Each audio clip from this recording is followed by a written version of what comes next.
বাংলাদেশে নৃশংসভাবে কাউকে মারার জন্য হিন্দু জাগরণ মঞ্চ একটা প্রতিবাদ মিছিল বার করেছিল, তাতে পুলিশ লাঠিচার্জ করলো, গুরুতরভাবে জখম করেছে অনেকজনকে, 17 জনকে অ্যারেস্ট করা হয়েছে, তার মধ্যে 7 জন মহিলা।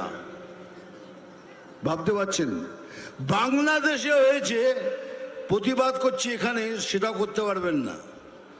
তার মানে সোজা ভাষায় এই সরকার বলে দিচ্ছে যা ইচ্ছে তাই করুন, আমরা বাংলাদেশের পক্ষে। আমরা যেভাবেই হোক এই পশ্চিম বাংলাকে ওয়েস্ট বাংলাদেশ করে ছাড়ব।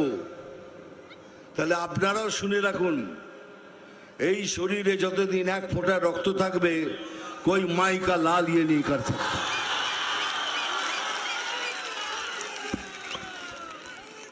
আর সেদিন আসছে, খুব তাড়াতাড়ি আসছে।